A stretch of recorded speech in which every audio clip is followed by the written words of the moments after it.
So how did the Taliban become drug lords? Yes, hello my friends, the title of this video is definitely something that could more than likely get me into some serious trouble here with YouTube, but did you know that the Taliban are drug lords? Yes, I know we're starting off things strong here. Drug lords that in recent years have actually gone and banned drugs. Not necessarily all of them, mind you, at least when we're talking about things in terms of practice, and most certainly not for any kind of moral reasons, you would think. The story itself that we're going to be talking about here today is messy. Extremely messy. To go into detail, the Taliban have launched a campaign against the country's illegal narcotics industry, rounding up drug users, destroying opium, poppy, and cannabis fields, and arresting some traders. Driven by religious ideology, their initiative is something that strikes at the backbone of Afghanistan's informal economy and the livelihoods of the rural poor. When I talk about this, my friends, this is not something that we're going to really be able to easily explain in moral terms. This is one of those very complicated, damned if you do, damned if you don't scenarios that is common in a number of agricultural or pastoral societies, such as Colombia, Ecuador, Peru, Iran, Afghanistan, Myanmar, and more, where illegal substances are popular to grow and develop because, quite simply, they make way more money than pretty much anything else does for your average person. In the case of Afghanistan, though, when we were talking about this, under the Taliban, the shift to ban opium production has come as quite a shock to the system, and is something that is being done for arguably the worst reason: price control. The ban has drastically reduced cultivation of new crops, 90-something% of it. But Afghanistan-produced opium is still hitting the global market, as dealers continue to sell stockpiles from years of surpluses, which in turn allows them to hold a large pile in reserve, and then sell it for many times the original price. The Taliban's crackdown is something that has devastated the economic outlook for farmers and rural laborers, who have, honestly, few other options besides it. The reason for that is, well, Afghanistan is under the control of the Taliban. A state which has been heavily isolated since 2021, when the Taliban took over the country, again in rapid order after the US withdrawal. Worse yet, when we talk about this, the crackdown is not just something that is meant to boost prices of existing supplies. It is also being done because the Taliban have latched onto a new kind of drug of choice: methamphetamines. Yes, as though talking about just one of these things was not already a problem for me here right now. I have very little hopes for this video. If you could like, comment, and subscribe, do anything you can to help. This is probably going to hurt me quite a bit. But yes, my friends, the Taliban have been moving into methamphetamines for quite a number of years. One of the ways that they did this and built the markets was by actually including samples of methamphetamine in shipments of heroin that they were already sending out. Heroin, of course, being a substance that was made from poppy, from the opium. Over the last couple years, Australian media has reported huge seizures of Afghan meth, sent through the mail from Pakistan to motorcycle gangs that dominate the trade. And when you compare that to substances like heroin, a little goes quite a long way, with UN reports showing that the Taliban are trading it to every corner of the world. And so when we talk about this, as industrial scale manufacture of chemical drugs ramps up, the biggest losers in this entire thing are actually Afghanistan's farmers. People who languish at the bottom of the economic pyramid, who are among the poorest in one of the world's poorest countries. For decades, they had effectively been Taliban serfs, forced to grow poppies in order to help fund the war against the Western-backed Afghan state, and the Taliban is something that would provide inputs, including seeds and fertilizer, to specifically grow this product. From that, farmers would find themselves in a kind of debt trap, one in which many could and did pay off said debt by fighting for the Taliban against the Afghan government and the international coalition forces.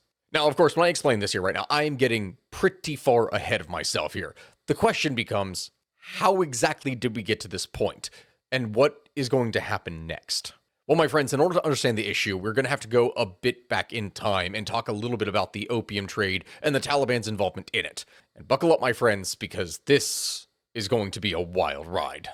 Also, my friends, I'm sorry to interject this right now, but I have to say this. My Turkey trip just launched, like, literally at the time that I'm making this ad, like an hour and a half ago, and I'm going to make a fancier ad. Of course, I am going to do that, but we've already had 3 bookings in the span of an hour and a half, so this trip is going fast.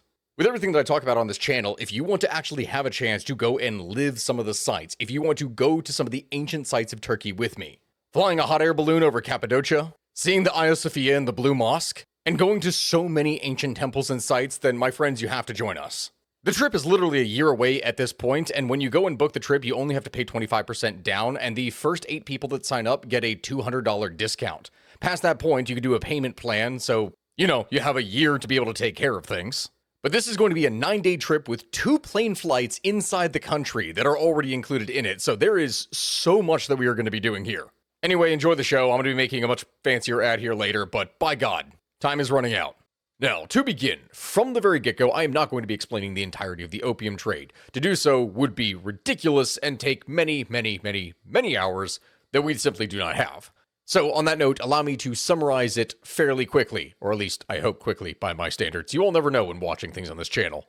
To start with the living aspect of all this, the poppy plant, Papaver somniferum. This is the entity, this is the thing that produces opium, a powerful narcotic whose derivatives include things like morphine, codeine, heroin, and oxycodone. When I say the term narcotic then, narcotic refers to opium, opium derivatives, and their semi-synthetic substitutes. Narcotics are things that are used therapeutically in order to do things like treat pain, suppress cough, alleviate diarrhea, and induce anesthesia. However, at the same time, as I'm sure many of you are aware, they are easily some of the most addictive substances known to man. And these things are really not recent developments either. The earliest reference to opium growth and use is around 3400 BC, this being when opium poppy was cultivated in Lower Mesopotamia, and the Sumerians referred to it as quite literally the joy plant. The Sumerians would soon pass it on to the Assyrians, who in turn would pass it on to the Egyptians, and as people learned of the power of opium, demand for it would naturally increase, as, again, it is a very addictive substance. Many countries began to grow and process opium to expand its availability and also decrease its cost. This cultivation would spread all along the Silk Road, from the Mediterranean through Asia, and finally China, where, ultimately, in the end, it would be the catalyst for the Opium Wars of the mid-1800s. Which, yes, I know that I am skipping through quite a lot of history here, but I kind of have to. To fund their ever-increasing desire for Chinese-produced tea, among other products, Britain, through their control of the East India Company, would begin to smuggle in Indian opium into China, where before, opium had actually been legal, but with the sheer amount that was coming in, and also from this affecting the people, it would ultimately be banned. But prior to this, this would result in a soaring addiction rate among the Chinese, which would destabilize the country and led to the Opium Wars of the mid-1800s. Subsequent Chinese immigration to work on the railroads and the gold rush would in turn bring opium smoking to America. That, in turn, my friends, brings us to today. And today, heroin's long journey to drug traffickers typically begins with the planting of opium poppy seeds. Opium is something that is grown mainly by impoverished farmers on small plots in remote regions of the world where governments typically cannot crack down upon it. It flourishes in dry, warm climates, and the vast majority of opium poppies are grown in a very narrow 4,500-mile stretch of mountains extending across Central Asia from Turkey through Pakistan and Burma. But okay then, we have explained the background. Where exactly does Afghanistan come into play then? Well, my friends, opium poppy is something that has been cultivated in Afghanistan for as long as anyone can remember, and well long before that, but never to the extent that it had been until the 1980s. The country's dominant role in global opium production is really a story of the last 4 decades or so, but that story is something that developed against a background of a convergence of a very complex set of economic, political, and geostrategic factors, which have been in place for a long time. The growth that we're talking about here in this case, this is something where you would see an annual growth rate of 23% in the cultivation of opium poppy. Again, annually from 1986 to 2000. That's right. Every single year, we are talking about a 20% something growth rate, which is kind of insane, but how does that happen exactly? Well, my friends, there are 3 different factors that are basic to the understanding of explaining the entrenchment and expansion of opium poppy cultivation in Afghanistan. Number 1, you have the lack of effective government control over the entire country. Number 2, you have the degradation of agriculture and most economic infrastructure due to more than 20 years of civil war, followed by then decades of insurgency. And 3, you have the kind of general acceptance of opium poppy cultivation as a livelihood strategy by many rural households in the country. It is just a normal thing. To explain the background on this, during the 1960s and 1970s, Afghanistan's state-directed economic development was dependent upon foreign aid. As just an example of that, in the 1960s, for instance, foreign aid would account for around 40% of the entire budget of the country, which is extremely significant. Controlling opium production also became dependent upon securing international assistance because otherwise, the state didn't have the money to be able to fund any anti-narcotic efforts. Though production was relatively low at this time, the government's efforts to impose any kind of real ban were limited by the availability of resources. In fact, the report of the International Narcotics Control Board in 1970 would note that while opium production was technically forbidden by the Afghan government, the outflow of opium into neighboring regions indicated that, well, the ban was not being enforced. This would only get worse as time went on. After the Afghan Civil War began in 1979, the government lost any kind of control of the countryside. The rural economy deteriorated as a result of the infighting. Food production would fall by half to 2/3 of what it was before at this time, and that meant that growing urban populations were dependent more and more upon government assistance, which already was basically gone. They had no money to spare, if any at all. But what makes this whole situation worse is that both sides of the war heavily relied upon imports of arms, as there was really very little domestic arms industry to be able to supply their own troops. And, my friends, the only way to get said arms then was through lots and lots and lots of cold, hard cash. The question then becomes, where exactly to get this cash? After all, to call the economy of Afghanistan weak, that would be a severe understatement. And now you had a civil war going on. Well, by the 1980s, there were indications that the Mujahideen were using production and sales of opium to finance some weapons needs. And yes, for those of you who are wondering, the Mujahideen are the religious jihadi fighters that the United States supported that people talk about when individuals on the internet say that, oh, the USA basically made the Taliban. Which, no, that's not accurate, but it's also not entirely inaccurate either. It's very complicated. That would require a whole other thing entirely. But to sum that up quickly, there's this little thing called Operation Cyclone. Operation Cyclone was the code name for the United States Central Intelligence Agency, the CIA, and their covert program to arm and finance jihadi warriors, the Mujahideen, in Afghanistan from 1979 to 1989, prior to and during the military intervention by the USSR in support of its own client, the Democratic Republic of Afghanistan, which was the communist state that they had helped to install.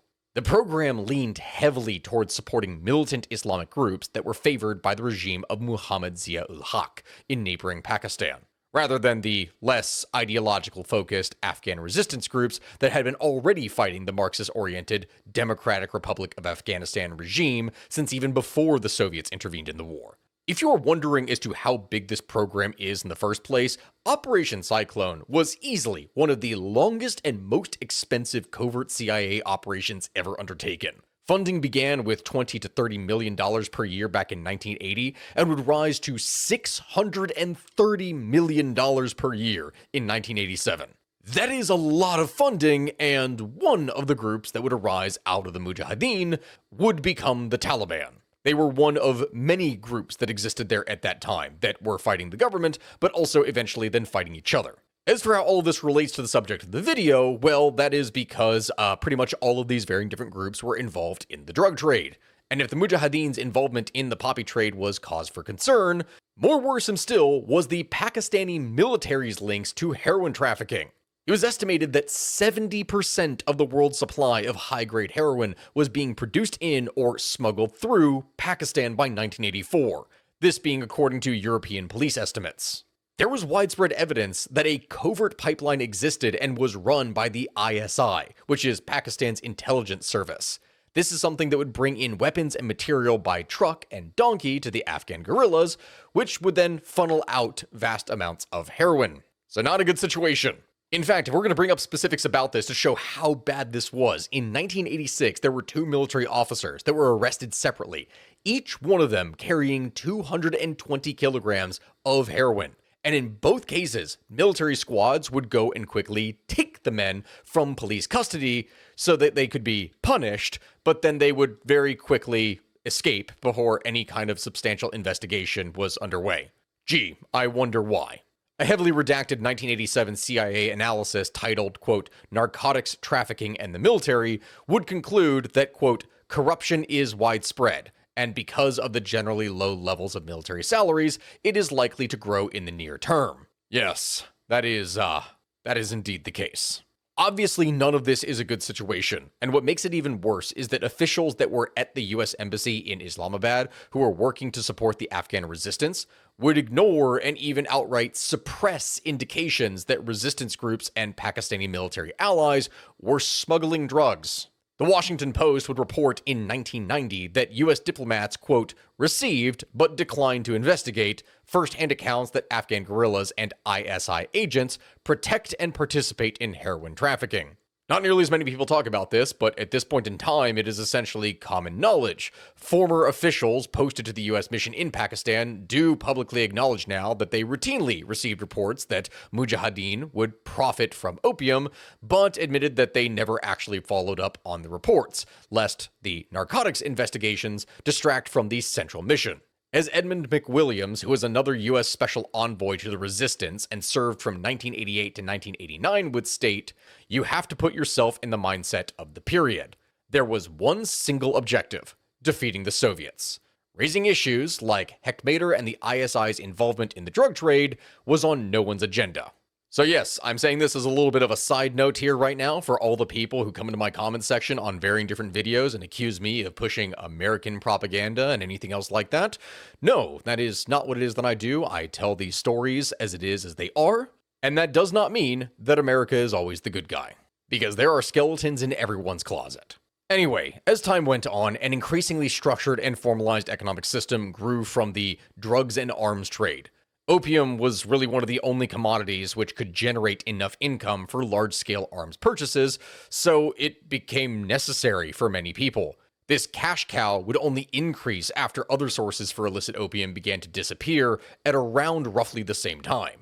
Turkey, as an example, would ban opium cultivation in 1971, and Iran would effectively prohibit poppy cultivation after the 1979 revolution, which pretty much made Afghanistan the only real easy alternative source for supply. And oh boy, was the Civil War going to allow that to be abused. By 1989, the production of opium, which had reached 1,200 tons, was around 35% of the entire global production. Opium had firmly established itself in the country as a major source of income generation. In over 10 years, opium production had effectively been included in the livelihood strategies of individual farmers across the entire country. Any laborer, any rural community, anyone who could be anyone was likely involved in it for a variety of different reasons. But these changes, these were not really things that were noticed. They weren't paid attention to, since the Civil War was going to primarily attract all of the attention. The withdrawal of Soviet troops, the dissolution of the Soviet Union itself, and the end of the Cold War is something that would then change Afghanistan's geostrategic importance at the beginning of the 1990s. But despite that reduction in importance, peace did not come. The Civil War continued, and the opium economy became firmly entrenched in the country through the 1990s. You see, my friends, over the course of the 90s, as the Civil War continued, and all economic activity was increasingly subordinated to supporting the power struggles between varying different factions, a large industry would go and arise to provide infrastructure, transport, communications, arms, and protection, which the warring factions needed to retain their zones of influence. This was just one component of a new war economy which grew up in Afghanistan. The other two components being a transit trade linking the region and the opium trade. With so many farms being destroyed and many of the remaining farmers switching to opium in order to raise cash that they needed to actually buy things like weapons, food prices would rise by factors of 5 or 10. And the government would finance its growing budget deficits by just printing more and more money. The government would over time be increasingly isolated, and the areas under its control would drastically contract. By 1994, it is here at this point that the faction known as the Taliban would emerge as the major contender in the struggle. Yes, my friends, by 1994, the Taliban had managed to move their way all the way through the south, capturing several provinces from various different armed factions, from the government, from their fellow rebels. At this point, it was pretty much a free-for-all.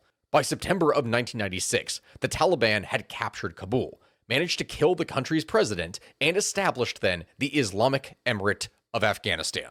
They were the ones in charge now. Once in control of Kabul, the Taliban would begin to issue archaic decrees, things like banning girls from school and forcing men to pray 5 times a day, focusing the world's media on their very strict interpretation of Islam. In addition to Western outrage over the treatment of women and anxiety about their ties to Arab and Pakistani terrorist groups, the Taliban also immediately came under international pressure to crack down on the poppy trade. And so over the course of this video, you're going to hear this, or at least related things, quite a lot, and I swear by the end I'm going to sound like a broken record, but yeah, they moved to ban the trade, they moved to fix the issues. On September 10th, 1997, the Taliban's foreign ministry would respond with the following declaration, quote, "The Islamic State of Afghanistan informs all compatriots that, as the use of heroin and hashish is not permitted in Islam, they are reminded once again that they should strictly refrain from growing, using, and trading in hashish and heroin. Anyone who violates this order shall be meted out a punishment in line with the lofty Muhammad and Sharia law, and thus shall not be entitled to launch a complaint." That ruling was then amended 10 days later with a note outlawing cultivation as well as trafficking of opium. Which, on paper, when you look at this, that sounds quite definitive, like a massive statement. But the thing is, few actually bothered to follow the new rules, as they were simply not enforced. A year earlier, in 1996, Afghanistan had produced 2,250 metric tons of opium. That number would climb to 2,800 tons over the course of 1997, when the ban would take place, and then would soar by 1999 to 4,580 metric tons. A doubling of your output is not exactly what you expect to happen when a country controlled by religious extremists goes and bans the substance that you are using. So obviously, something else is there. The Taliban controlled most of the country by 1999, albeit with a few isolated spare pockets, and Afghanistan's poppy crop represented around 75% of all poppy grown around the entire world. In fact, 97% of this was grown in areas that was held by the Taliban, with the remaining 3% in areas that were controlled by groups that were still fighting them. So for those who try to say that, oh no, the poppy was being grown in places that the Taliban didn't control, yeah, only 3% of it. It was quite an overwhelming margin. Rather than combat the opium trade, the Taliban allowed local mullahs to go and collect a 10% agricultural tithe, called an ushur, from farmers that were growing poppy as well as other kinds of produce. For clarification, for those who are wondering, in Afghanistan and Pakistan, the title of mullah is given to graduates of a madrasa, or Islamic school. These are people who are then able to become a mosque leader, a teacher at a religious school, a local judge in a village or town, or to perform religious rituals.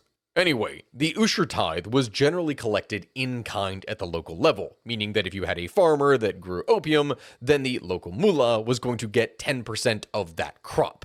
In the southern provinces, the Taliban began to also collect a 20% zakat, an Islamic levy, on truckloads of opium as they left farm areas. Meaning basically, it was legalized. This would only grow worse because following a law enforcement crackdown in neighboring Pakistan, heroin refineries that previously had been based in the western federally administered tribal areas of Pakistan would shift across the border, and now would then operate directly out of Afghanistan. And this, my friends, was going to be a big cash cow for the Taliban. The Taliban swiftly began to tax their output, charging anywhere between $50 to $70 a kilo, depending on what the final product actually was. According to a recently declassified 1998 CIA report, Haj Bashir Norzai, one of the early Taliban supporters and a massive drug lord in his own right, a guy who, mind you, just as a little side note, is referred to as the Taliban's Pablo Escobar, this guy would go and forge a deal with the Taliban to pay $230 for each kilo of heroin that was flown out of the country. Along with this, the Taliban would also apparently tax road exports. And for those of you who are watching this right now who are curious, you can actually go to the DEA's website. They have posted on that samples of the receipts that were handed out to truckers that were crossing the border into Pakistan or Iran. So if you want to check those out, you definitely should. The trade here that we're talking about is quite literally worth billions. But anyway, this then brings us to the point where the peak comes crashing down, at least for a time. On September 11th, 2001, the regional price of a kilo of opium had reached an all-time high of $746 per kilo. But within weeks of the attacks on New York and Washington, It had dropped to $95 a kilo, a massive cut, which according to the DEA records, possibly indicated that owners were trying to dump their stockpiles in anticipation of a US-led invasion. Now, we are not going to go into each and everything with the war in Afghanistan. That is easily a 20-year conflict and would take multiple episodes by itself, and our focus today is rather singular. We're not going to do that. You see, the 2001 invasion of Afghanistan caused the Taliban and Al-Qaeda to scatter, but ultimately it would fail to put down either group once and for all. Rather than mounting a nationwide invasion with vast numbers of foreign troops, the United States and its allies would opt for a light footprint approach initially, relying on local proxies. In fact, many senior Al-Qaeda and Taliban leaders were able to easily flee over the border into Pakistan, as there was no one to really catch them. Numerous mid-level Taliban officers would lay low in Afghanistan's Pashtun southwest, often in the fertile plains of western Kandahar and Helmand, where they were able to easily cultivate poppy. Just as to why this was so incredibly easy to do, keep this in mind. Throughout 2002, there was around 4,500 troops with the International Security Assistance Force in Afghanistan, and pretty much all of them were based out of the capital in Kabul. This meant that pretty much nothing was going to be able to be done to the countryside. Very limited numbers of coalition forces were deployed to the south and southeast, and these that were sent were primarily focused on hunting down high-value targets, not your everyday Taliban fighters and smugglers. The coalition would contract anti-Taliban Afghan warlords, many of which had their own kind of dubious records on narcotics and human rights, in order to try and secure the countryside. And if that sounds bad, yes, US officials would privately acknowledge the bad behavior of various individuals in the new regime, but said that they were necessary in order to be able to hunt for terrorists. Unfortunately, as had happened in Afghanistan already in the very recent past, considering the previous decade, Washington's central priority took precedence over really any other challenges or complications. In the year before the invasion, Afghan farmers had harvested only around 8,000 hectares of poppy, mostly in areas that were outside of the Taliban's control, according to the UNODC. But in 2002, only the very next year, the total land area planted with poppy would surge to 7,400 hectares, almost 10 times the amount of the previous year, returning Afghanistan to its spot as the world's leading opium producer. And so, with few foreign troops posted outside of Kandahar city in the south, a dangerous security vacuum would develop. The Taliban would quickly and quietly begin to regroup, and commanders started reaching out to one another in order to organize fighters, get new recruits, locate weapon stashes, and raise funds. In order to raise these funds, drug smugglers that were close to the Taliban would end up being some of its first big investors, putting up funds to help the movement start to rebuild. Many commanders would go and raise money by selling off opium stores that they had hidden away over the years from their own stockpiles. As time went on then, and war against the Taliban and its insurgency continued, so too did the war on drugs. Unfortunately, my friends, when I go and explain this, many of the counter-narcotic policies that were adopted during most of the 2000s not only failed to reduce the size and scope of the illicit economy in Afghanistan, they also had extremely serious counterproductive effects on the other objectives, this being peace, state building, and economic reconstruction. And here's what it is that I mean, because this is where it gets really dark and messed up. The initial objective of the US intervention in 2001 was specifically to destroy al-Qaeda capabilities and institute a regime change in Afghanistan. Dealing with the whole illicit economy and the rampant drug problem, that was, as I said before, not actually considered to be a necessary objective by the United States. Thus it was then until 2003, US counter-narcotics policy in Afghanistan was pretty hands-off. The US military understood that it was not going to be able to easily obtain intelligence on the Taliban and Al-Qaeda if it tried to go and eradicate poppy, which most of the countryside and poor farmers were dependent upon. They would make a lot of local enemies. In addition, the military relied on key warlords who were often deeply involved in the drug economy since the 1980s. So if they tried to crack down, not only would this mean that they were not going to get intelligence on the Taliban, but also there was a direct possibility that these varying different warlords, people, farmers, etc., were going to in turn provide intelligence to the Taliban instead of the United States and also international forces. Since the international force was dependent on many of these local warlords to be able to fight the Taliban in the areas where they could not concentrate their troops, this meant their hands were pretty much tied. So you may wonder then, okay, well, how exactly does this work out then? How exactly does this operate? Is there any kind of counter-narcotic effort? Well, yes. The way that all this worked out was under the concept of having lead nations for the international assistance mission in Afghanistan. This meant that specific countries were going to be responsible for reconstruction in a specific sector. In the case of counter-narcotics, that was actually going to be Britain, which would receive the task in 2002.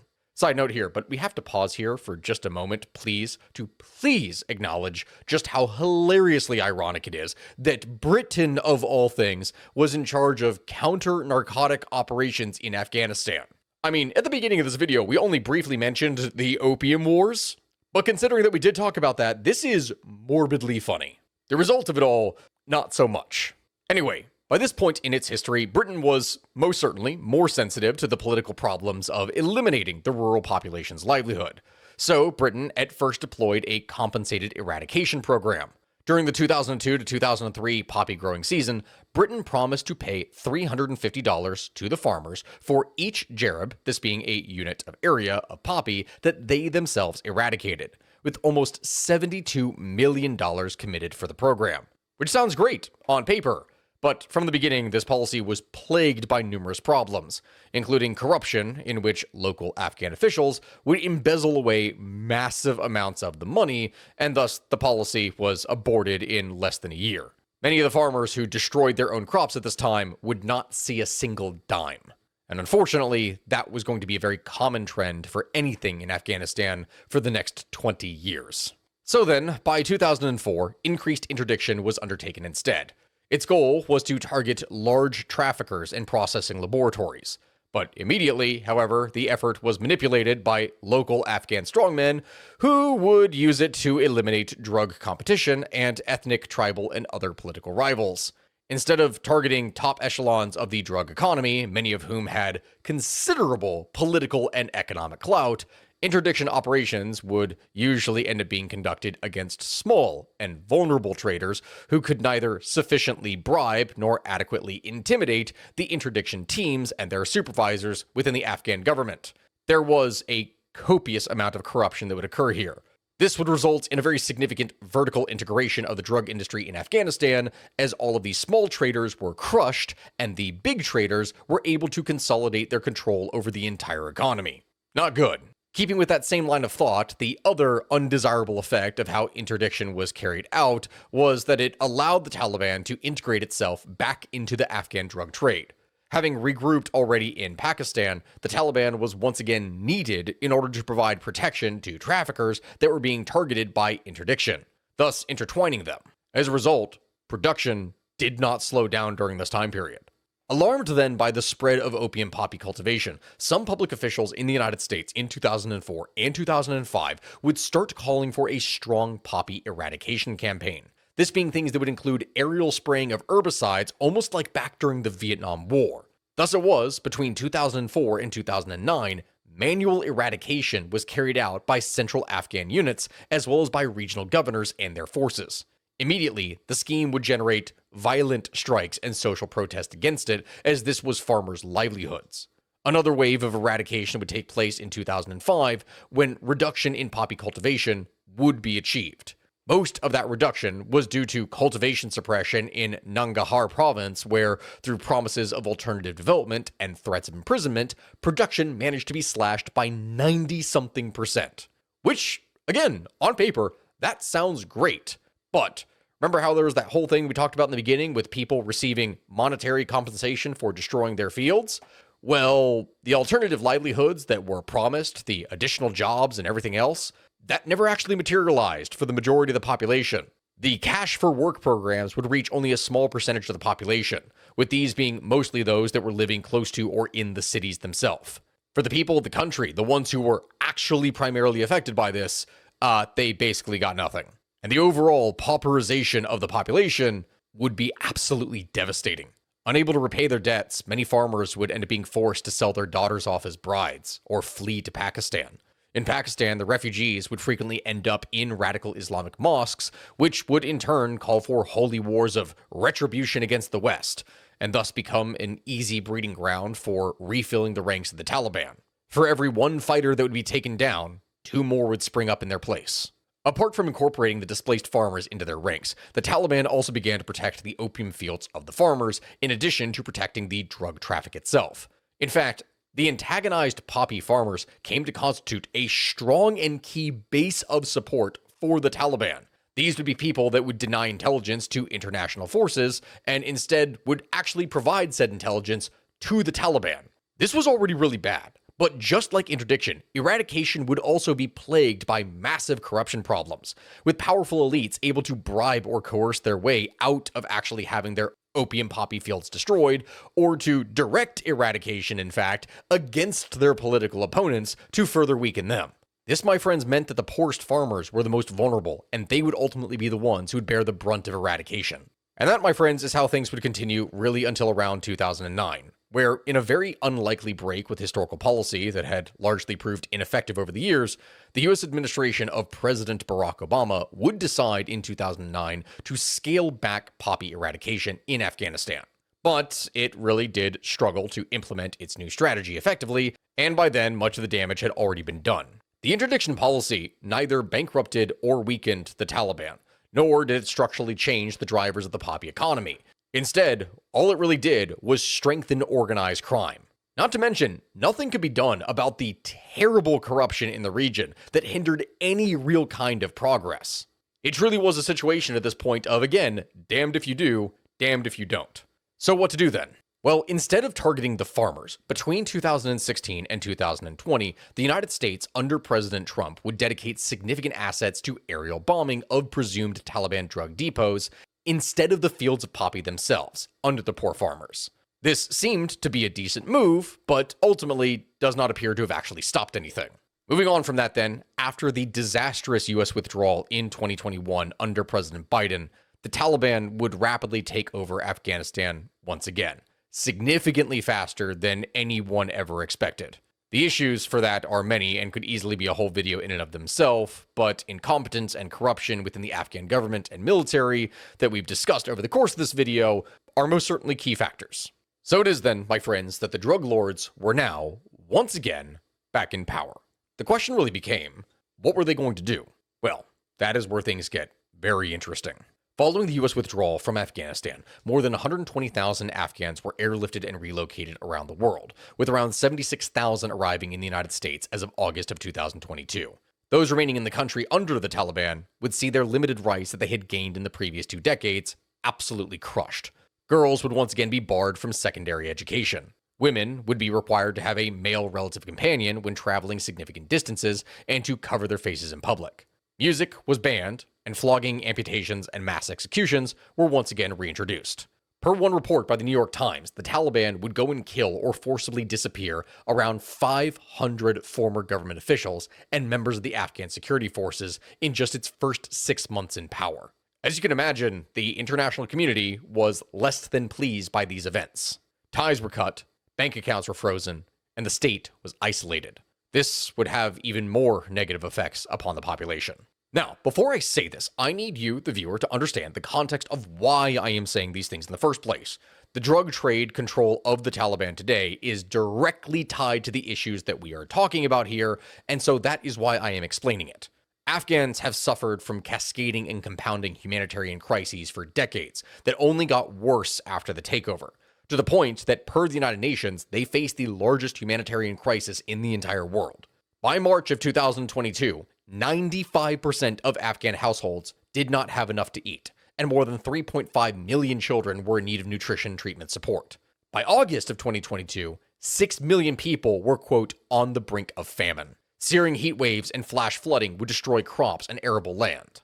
Coupled with their isolation and the outbreak of the Russo-Ukrainian war that would drastically increase food prices around the world, this in turn would see food prices massively rise in Afghanistan. This is a crisis, my friends, that has only been made worse by an economy that is on the verge of collapse.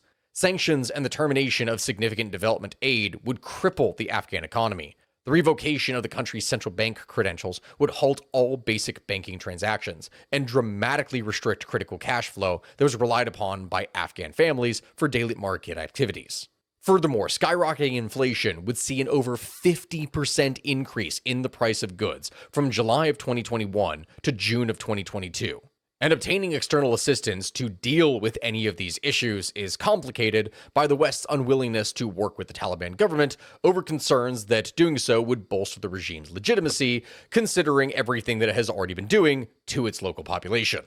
On that note, no foreign government besides China has to date formally recognized the Taliban's government, which they only did so this year in 2024 that I am making this video. In response to a June 2023 Taliban request for UN recognition, the UN envoy to Afghanistan said that it is, quote, nearly impossible as long as the Taliban maintains its restrictive laws on women and girls. For those who are curious, we've actually mentioned it a number of times on this channel, but China has a number of different mining interests and Belt and Road Initiative interests in the region, which allows it to very easily overlook any of the possible humanitarian issues that arise out of Afghanistan. So if really the only country in the world that recognizes your existence is China, that's not exactly saying much for you.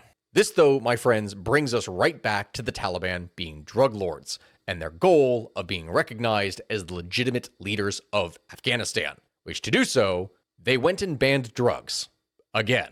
Yes, it sounds so weird when it is that I say this, but I found this amazing quote that really put it best. Quote, as if Coca-Cola gave up making soft drinks, the Taliban announced to great fanfare in 2022 that they were getting out of the drug business. Yes, imagine if Coca-Cola banned soft drinks or Kellogg's banned cereal. It would really make no sense. The group that rode the big opium profits to take over Afghanistan in the summer of 2021 suddenly banned the very thing that helped them rise to power in the first place. Poppy planting was banned and drugs were completely off the table. Or, at least when we say that, that is what the Taliban wanted the world to believe. Because yes, this is where things get significantly more complicated, as I explained in the beginning of this video. It is true that satellite images seem to show a sharp decline in poppy acreage and methamphetamine manufacture since the Taliban supreme leader, Hibatullah Akhundzada, announced his ban on producing and trading drugs in April of 2022. But in reality, though, the Taliban haven't changed completely. What they changed was the product being pushed. The drugs trade was estimated to account for up to 14% of Afghanistan's GDP in 2022, according to the UN Office on Drugs and Crime. And that is something that has continued or possibly even increased, which means that the ban is practically meaningless in the greater scheme of things. You see, my friends, the Taliban didn't really stop the drug trade. They cornered the market on it. And then after cornering that market, they branched out and expanded into new areas. What the Taliban did with heroin was to stop production of poppy, driving up prices of existing supplies that were already being stockpiled. Since the Taliban's decree, which, mind you, did not apply until after the harvest of the opium fields had already taken place, opium prices would skyrocket, rising over 100-fold in local markets in eastern and southern Afghanistan, these being the main regions where it is grown. With the large supply now after harvest had already taken place, this meant that they could sell much, much less product and make much, much more money. Not to mention, in addition to all of that, they were now able to push much more valuable and easy to make products, such as methamphetamines, with local wild ingredients as well as synthetics later on, that were way more cost effective than cultivated fields. And yeah, you heard me right. Methamphetamines. To explain this, most of Afghanistan's poppy crop is something that is planted in the fall and then harvested in the spring. It is a cultivated crop, something that requires considerable amounts of labor and is primarily grown in irrigated lower valleys at altitudes of less than 1,500 meters.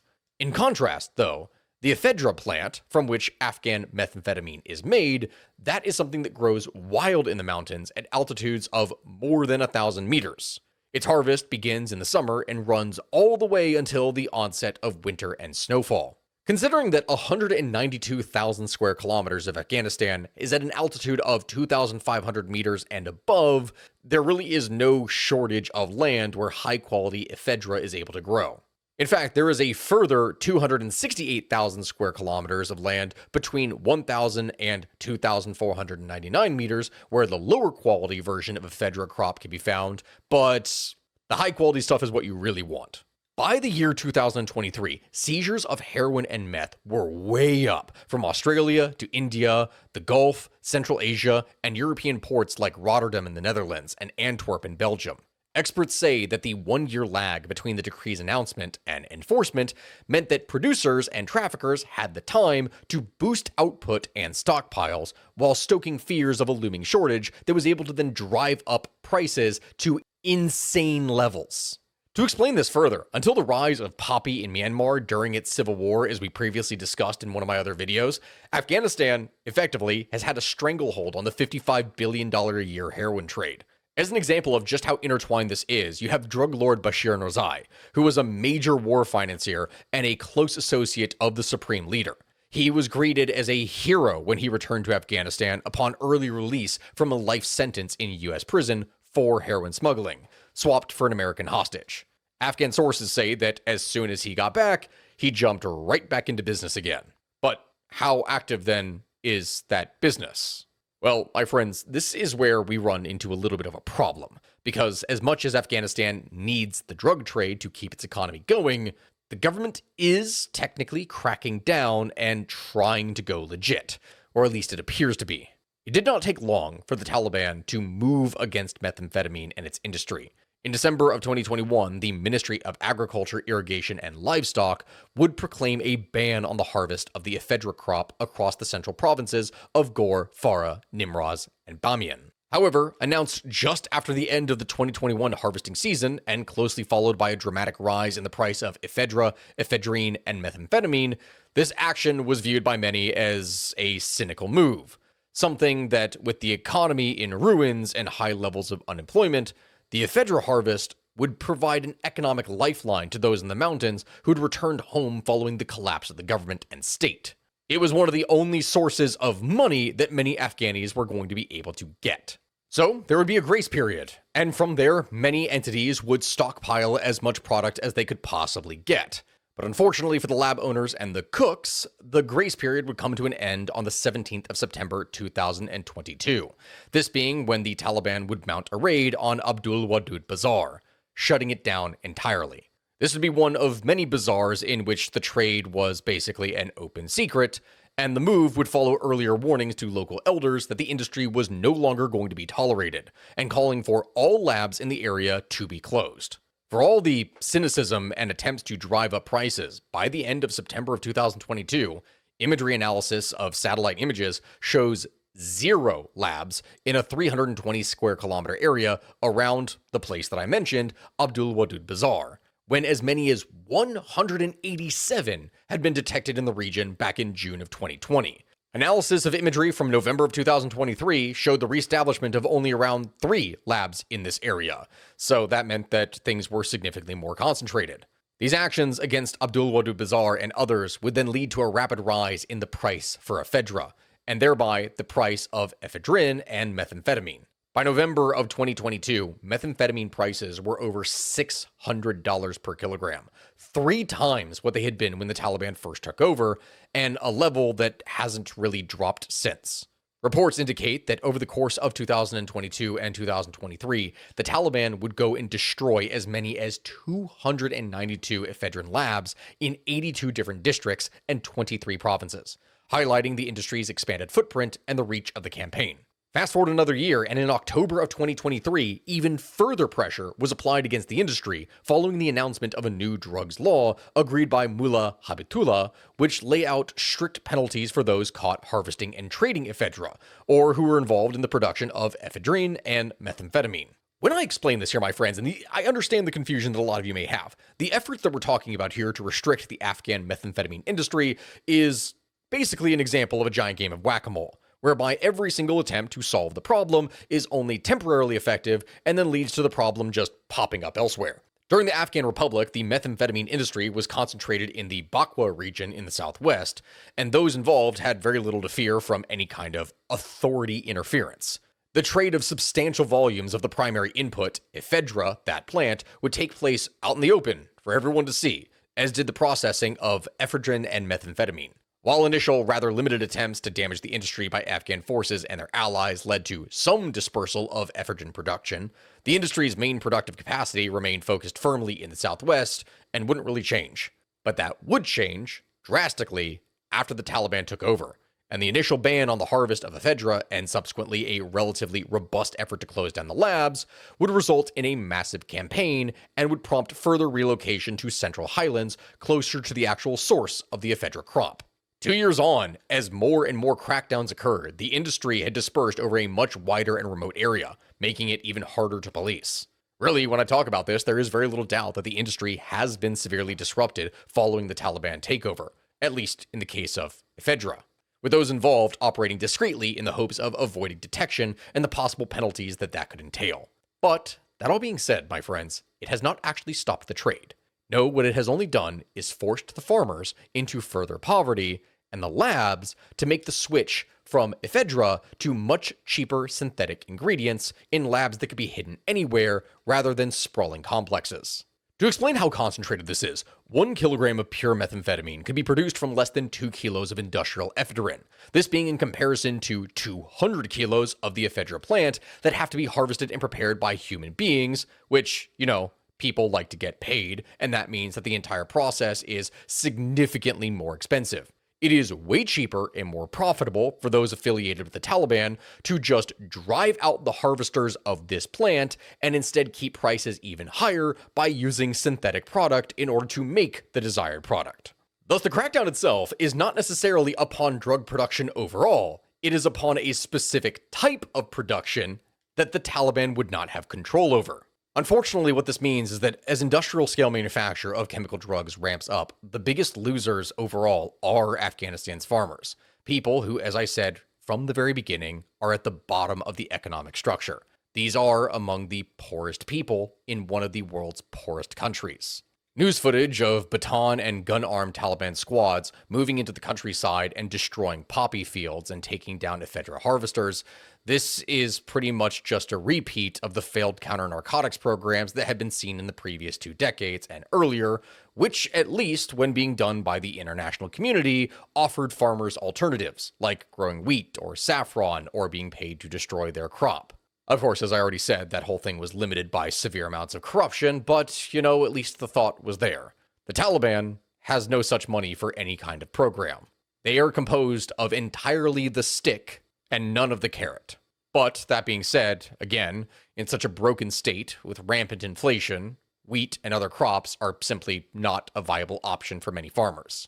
If they grow grain, many of these farmers would just starve, as Afghan farmers need cash crops in order to be able to cover their costs.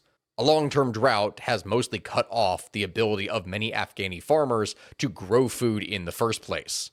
And so if the ban continues on poppy and other products, many men will be forced off the land to look for work elsewhere, adding to the huge numbers of internally displaced people and potentially to the numbers that would flood out of the country into neighboring Pakistan, Iran, and beyond in search of work. In addition to all of that, here at the end of the video, we need to understand that the problem is not just external anymore, with product not just being distributed to the Western world and beyond, to the enemies of Islam as the Taliban would have seen it back in the 90s. The problem that we're talking about here is local as well. Substance abuse levels in the country are rising year after year as desperate and impoverished Afghans try to lose themselves in narcotics. Many addicts are apparently left to die in public.